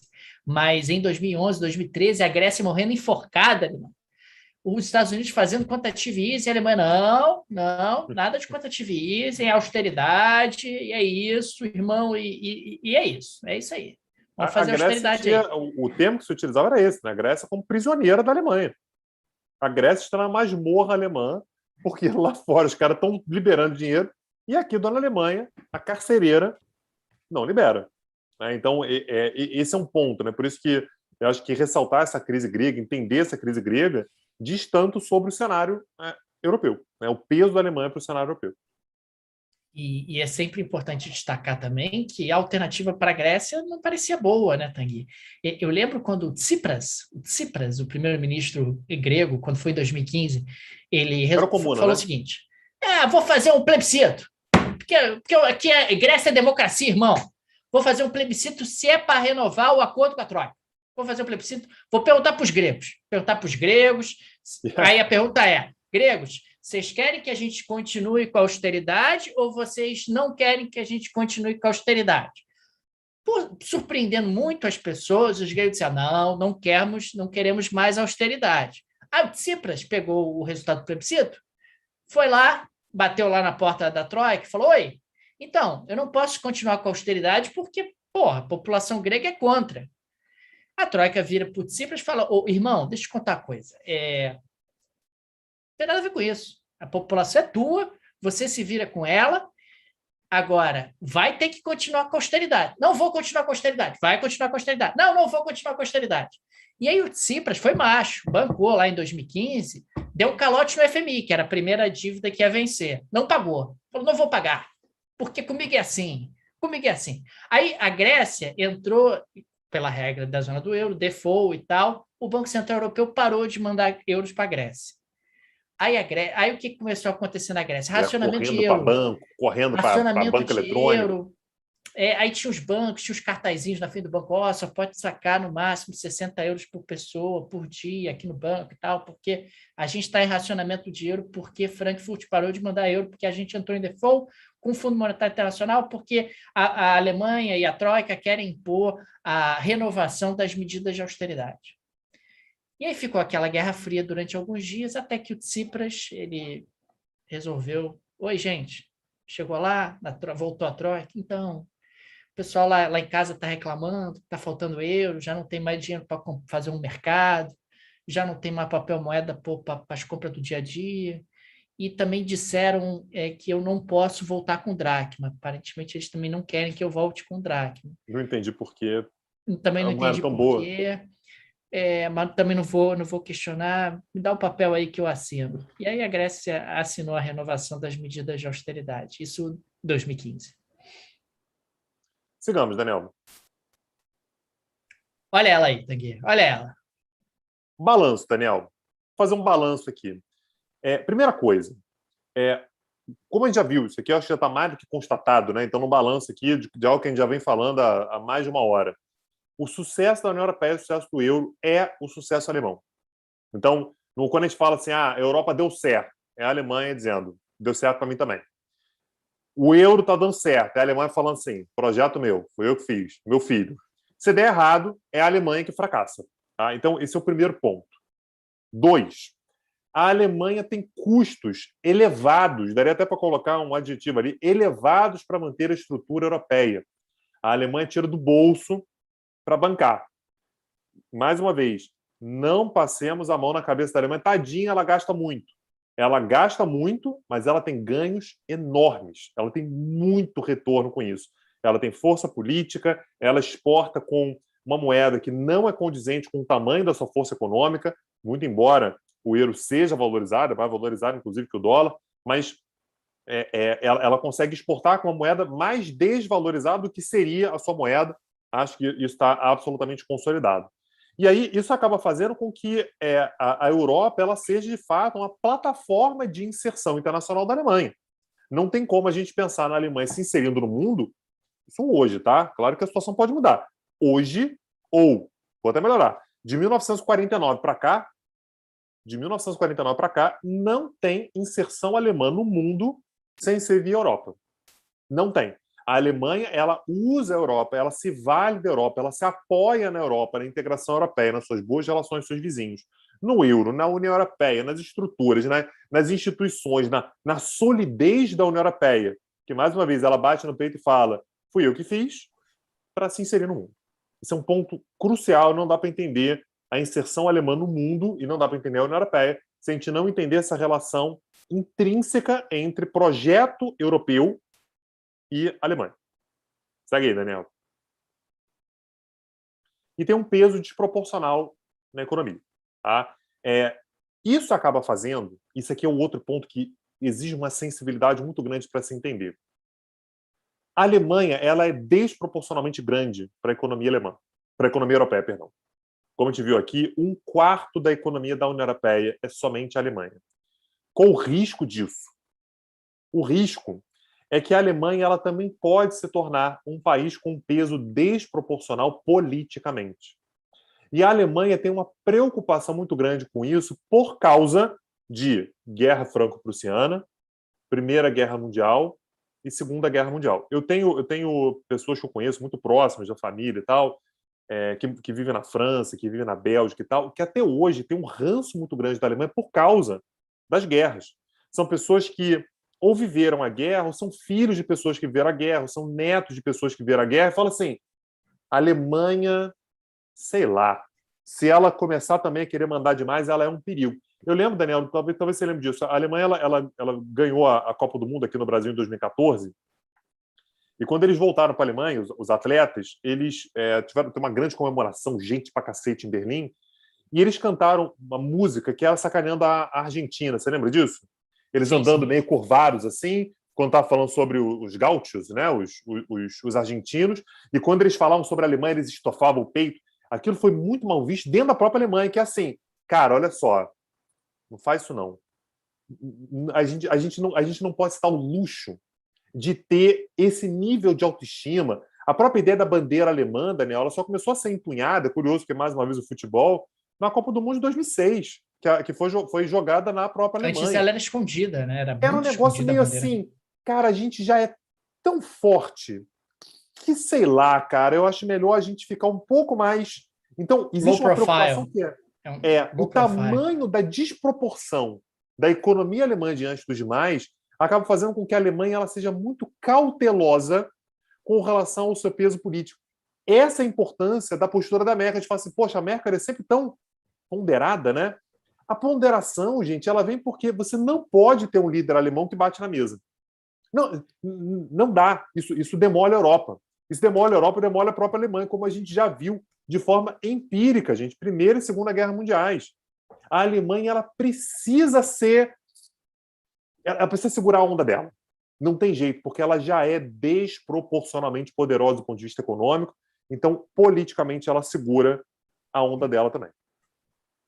E é interessante que você estava falando dessa desproporção da Alemanha em relação a outros países, e conversando com meu primo em Portugal, na última vez que eu estive lá, ele falava mais ou menos isso. Ele dizia, cara, porque aqui o governo português virou uma prefeitura.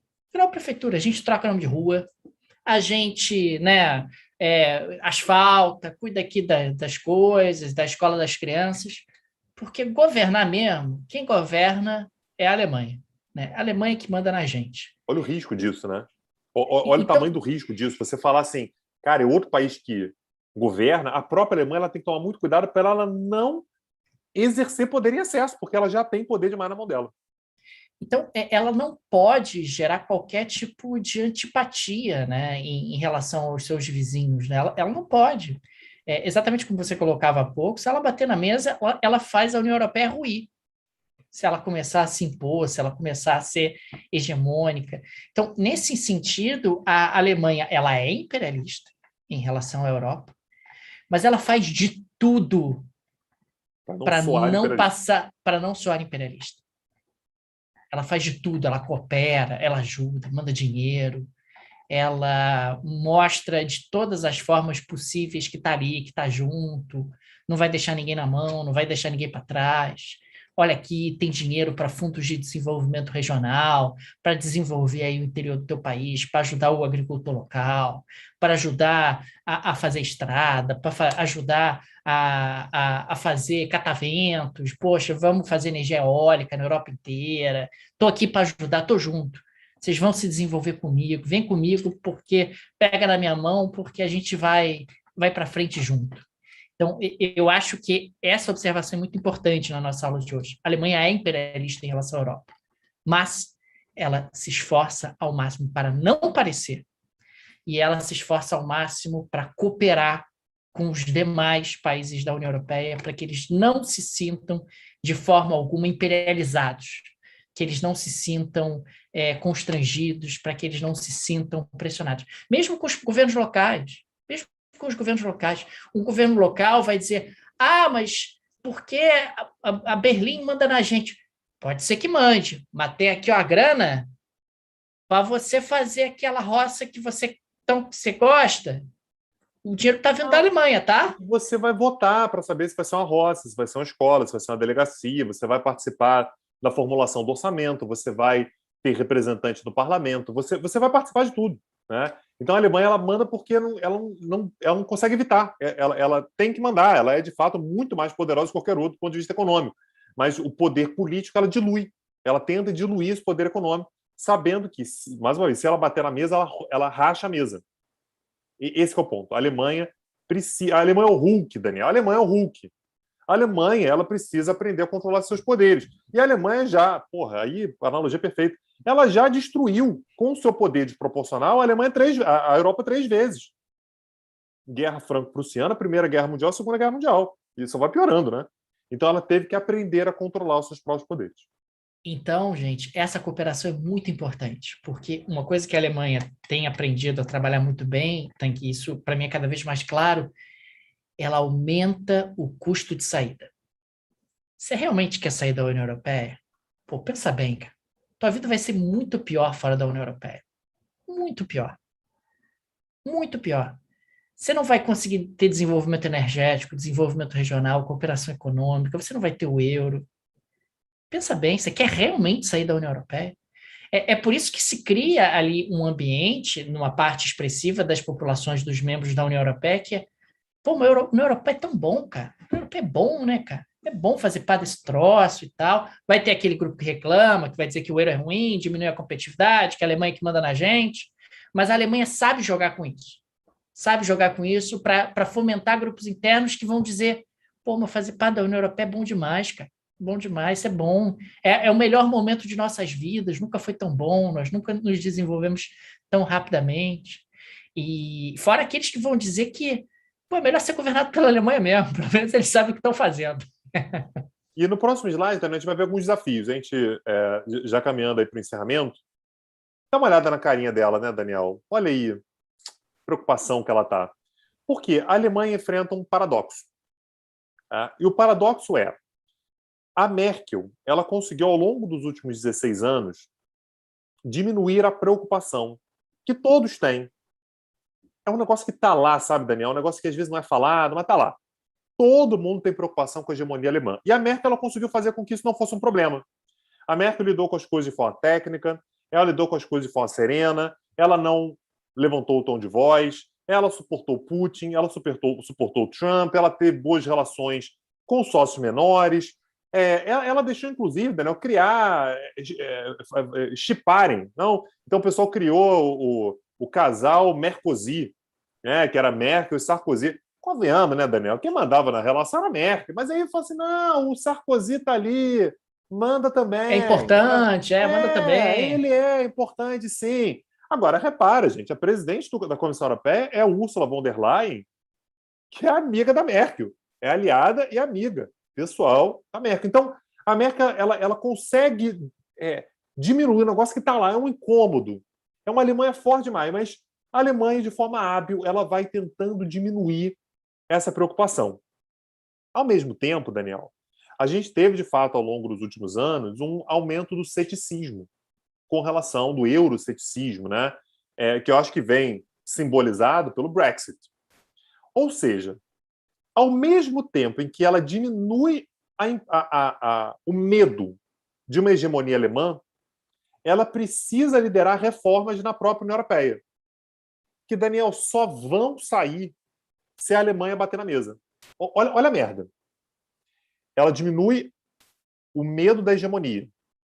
Ao mesmo tempo, você tem um problema que está lá, que é a necessidade da União Europeia de se reformar. Pô, teve um Brexit, gente. Uma das 4 maiores economias da União Europeia saiu.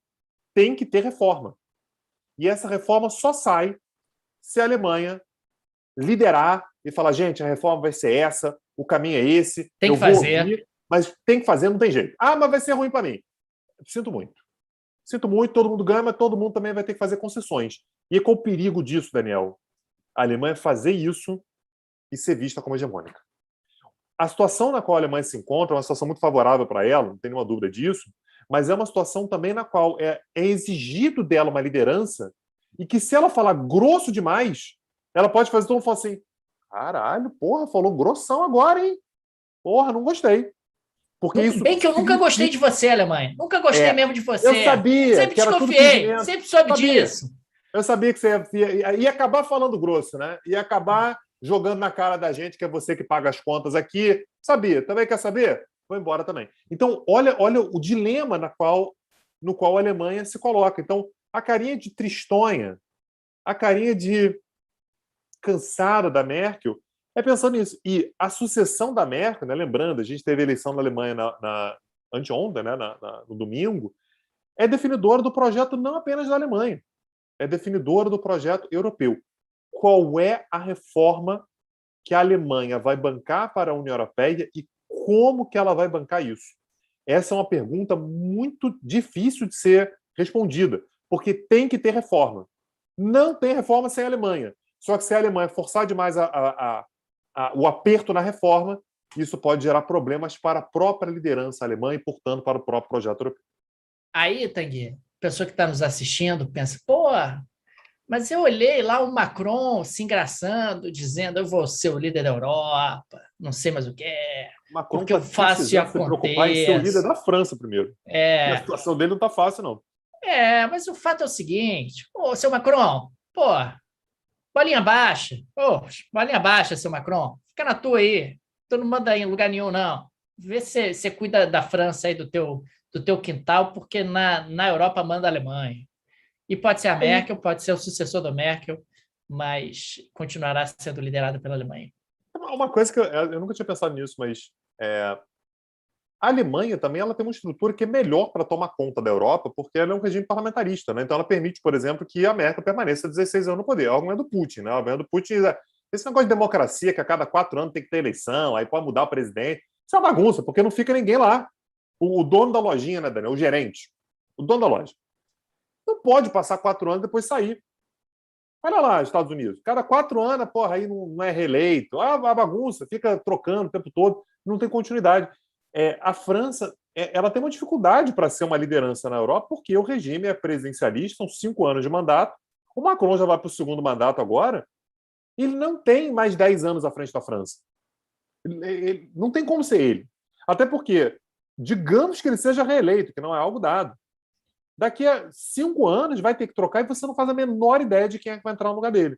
A Alemanha, vamos imaginar aqui que o Olaf Scholz finalmente seja primeiro-ministro. A gente pode imaginar que ele vai passar 12 anos no poder. Ele pode passar 16 anos. A gente olha para o histórico da Alemanha, a história mostra chanceleres longevos. Pega lá o Konrad Adenauer, o cara permaneceu 14 anos no poder. A Merkel passou 16 anos. Saiu porque quis. Se ela quisesse permanecer 20, olha os olhinhos marejados do Daniel agora, gente. Se ela quisesse permanecer 20 anos, ela poderia ter permanecido. E Tanguy, isso a gente falou bastante ontem no podcast, a diferença entre o Partido Social Democrata Alemão e a CDU não é lá tão grande assim, né? Porra, muito diferente. Não é, né? Então você tem uma continuidade, uma estabilidade política também muito grande em relação a isso. É isso, Daniel. É isso. E vamos à tradicional novidade, Tanguy? É isso? Vamos. É isso? Vai ter novo curso? Semana que vem já? Semana que vem já. Começa 5 de outubro. Vai ter uma semaninha de descanso? Nada? Não. Toda semana tem aula? Não. A gente não para, aqui é trabalho. E o curso será sobre... Deixa eu tentar adivinhar. Não acredito. É ela. esse curso, gente, ele foi pensado com um abraço no Daniel. Acho que o Daniel merece esse carinho. Por quê? Porque ele precisa discutir com a gente esse luto, esse momento de tristeza, esse momento de dor, né? Então tá aí, a gente colocou uma foto, que é a foto favorita dele. O Daniel tem essa foto aí, enquadrada na casa dele. Algum dia ele vai Olha mostrar. aí. Ele mandou plotar na parede Aliás, da cara, sala dele, Alemães de ainda Terninho. não chegou aqui em casa a Angela Merkel na versão Bear, que está sendo aí comercializada. Você podia comprar e me dar. Com a Manda para mim, mãozinha por assim, favor. né? Com a mãozinha É, assim. tem a Isso. versão Angela Merkel Bear. É verdade. É um Compra aí, sim. Tanguy. Manda aqui para casa. Manda aqui para casa. E Tanguy, vamos destrinchar um pouco melhor o que vai ser esse curso? 4 aulas, não é isso? 4 aulas, uma no dia 5, a outra só no dia 19. A gente vai ter uma pausa no dia 12 de outubro, né? Feriado, nós não tivemos no outro feriado e não teremos no feriado do dia 2 de novembro, mas excepcionalmente no feriado do 12 de outubro a gente vai ter uma pausa. Então, temos aqui uma primeira aula dedicada às dores do crescimento alemão, né, do Kaiser, a partição territorial, ou seja, a divisão entre a Alemanha Ocidental e Oriental. Uma segunda aula onde a gente vai falar sobre a Alemanha reunificada, vai ver que a reunificação alemã é uma questão até hoje na Alemanha. As diferenças entre a Alemanha Ocidental e a Alemanha Oriental ainda existem. E esses são elementos que a gente vai tocar numa segunda aula. Na terceira aula, é a aula, digamos assim, aula biográfica da Angela Merkel, quer dizer, a mulher mais poderosa do mundo. Quem é Angela Merkel? O Angela nome é do Merkel. Daniel, tá, gente? Foi o Daniel que escolheu o nome dessa aula aí. Eu deixei para ele falou que se emocionou pra caramba, demorou para escrever e tal, mas ficou aí, a mulher mais poderosa do mundo. Mas a Angela Merkel foi aí a mulher mais poderosa do mundo em sucessivas eleições. E uma quarta aula dedicada ao lugar da Alemanha no mundo, relações diplomáticas e laços econômicos. Quer dizer, a gente vai falar bastante sobre a Alemanha, vai falar bastante sobre a Europa, de maneira bastante completa e aprofundada nesses 4 encontros. Isso aí. Então, lembrando, quem assinou, né, o pacote anual, né, aliás, com o nosso agradecimento, já está matriculado, não precisa se preocupar com absolutamente nada. Né? Semana que vem, terça-feira, 21 horas, já está matriculado. Se você não está matriculado ainda, corre lá, peticursos.com.br, aproveita que já está no embalo da aula, já entra lá, já se matricula, garante sua vaga, porque na semana que vem a gente vai começar a falar sobre um dos países mais importantes do mundo. Tá? Não tem como você entender a política contemporânea, não tem como entender o mundo contemporâneo, não tem como entender a Europa se você não consegue entender a Alemanha. Óbvio que a gente vai usar a Merkel, né, como fio condutor, a gente está falando sobre o fim de uma era, são 16 anos de poder, mas é um curso no qual, na prática, a gente está falando sobre a Alemanha, como o título está trazendo. As coisas estão mudando. Não imaginemos a Alemanha como um país que está falando assim, está tendo eleição e vai continuar tudo igual. Foi isso que a gente falou no finalzinho dessa aula. A Alemanha vai enfrentar, a próxima liderança alemã, um período pós-Merkel, que não é simples de ser feito. As reformas que foram colocadas na mesa que a Merkel não fez. A Merkel primou por instabilidade. Estabilidade, muitas vezes, significa não fazer reforma. Lembrando, isso que a gente comentou. A Merkel passou por muitos altos e baixos, de crise para cá, crise para lá, crise para cá, crise para lá. Então, houve um período Brexit. Então, houve um período no qual a Merkel falou assim, olha, agora está na hora de estabilizar. Essa estabilização ela vai chegar no limite. Vai ter que ter reforma e a gente vai ter que observar bem o que a Alemanha vai fazer. Para isso, a gente tem que entender o que é a Alemanha. Como é que a Alemanha se posiciona diante disso tudo. Então, entra lá, peticurso.com.br. Se você está assistindo aqui na live no YouTube, o pessoal do Clipe está colocando o link aí. Só clicar, vai direto para a página de compra. Se inscreve, porque eu tenho certeza que você vai curtir. E lá vai estar disponível tanto esse curso individual, você pode adquirir apenas esse curso, ou você pode adquirir também o pacote anual dos cursos do Petit Jornal. O pacote anual tem 9 cursos, não é isso? Tem 9 cursos de aprofundamento. A Alemanha, ela acaba sendo um elemento central para a nossa análise. Acho que ao longo da aula de hoje ficou muito claro que a Alemanha é o centro da Europa, a Alemanha é o elemento estabilizador da Europa e, consequentemente, a Alemanha é determinante para você entender a relação da Europa com os Estados Unidos, da Europa com a Rússia, e a Europa acaba sendo fundamentalmente dependente desse papel da Alemanha, da maneira como a Alemanha se insere internacionalmente, da maneira como a Alemanha se relaciona com os seus atores geopolíticos. Só um esclarecimento aqui, Daniel, tem um pessoal no chat aqui perguntando sobre o pacote anual. O pacote anual, pessoal, é porque você pode se matricular só nesse curso aqui. Eu quero só o curso na Europa sem Merkel, quero só ele. Você vai lá e se matricula só nesse. Você tem a alternativa, no entanto, e aí é muito mais vantajoso, de se matricular num pacotão de 9 cursos seguidos. E aí o pessoal está perguntando, quantos cursos faltam? Se você se matricular agora, você vai ter esse curso sobre a Merkel, né, sobre a Alemanha e tal, esse curso que está na sua tela agora, e mais os próximos 8. Tá? Você vai fazer uma matrícula só e já vai ter esse pacote. E aí tem um que a gente chama descontão, de né? anual, porque Tem um descontão. o desconto é enorme. E por que a gente chama de pacote anual? Por que são 9 cursos? Porque 9 cursos são exatamente os cursos que a gente dá ao longo de um ano. Tem um calendário certinho. Então, ao longo de um ano, ao longo dos próximos 12 meses, nós vamos dar 9 cursos. Então, se você quiser se matricular nesse curso, o desconto é realmente muito vantajoso e você já se garante nesse curso e em todos os próximos 8 cursos que a gente vai oferecer. Então, quantos cursos faltam? É a partir do momento que você se matricula. Tem validade de 12 meses. Entrando agora, você tem esse curso e mais os próximos 8. O pacote ele foi lançado no início desse ano, né, Tanguy? E para o pessoal que comprou o pacote lá no primeiro curso em que o pacote esteve disponível, esse é o 8º curso, não percam a conta. Então, a gente vai encerrar 2021, né, no 9º curso, o 9º curso que será o curso subsequente a esse que nós estamos lançando hoje. Que vai começar em novembro e vai terminar em dezembro. Mas a qualquer momento que você entrar, vale 12 meses, portanto, você vai ter acesso a 9 cursos dali para frente. É isso. Entra lá, dá uma olhada nas condições, tem certeza que esse curso vai valer a pena demais.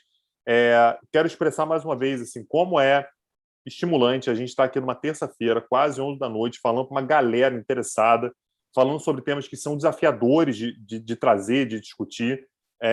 Aprendo demais para dar essas aulas aqui, a gente pesquisa muito, realmente a gente se dedica muito para conseguir dar essas aulas, não apenas com didática, com clareza, mas com informações relevantes, com uma narrativa que faça sentido. Se você gostou, indica o Petit Jornal, indica o nosso podcast, indica os nossos cursos, a gente vive disso, é a nossa profissão, é um dos principais projetos que a gente tem, certamente talvez o principal projeto profissional, tanto meu quanto do Daniel, acho que falo por ele também. Então, a gente só consegue fazer isso aqui porque vocês assistem a gente, porque vocês indicam. Então, marquem a gente nas redes sociais, indiquem para amigos, indiquem para colegas, porque fazendo isso aqui funcionar, a gente consegue oferecer cada vez mais conteúdo, seja no podcast, seja no Petit Cursos, de qualidade, se dedicando para que você consiga ter essas informações aqui toda semana, enfim. Aliás, várias vezes por semana, né, Daniel? É verdade. Fica aqui o nosso agradecimento a todos que nos prestigiaram nessa noite. A aula ficou gravada aqui no YouTube, então compartilhem o link, divulguem, porque o projeto do Petit Jornal é bastante importante e ele depende, sem dúvida alguma, da participação de vocês para que ele continue. É isso, gente. Muito obrigado a todos. Boa noite. E nos vemos semana que vem, na primeira aula do curso dedicado à Alemanha, Tanguy. Isso aí. Daniel, um abraço, pessoal. Tchau, tchau. Obrigado. Até a próxima. Até a próxima. Tchau, tchau.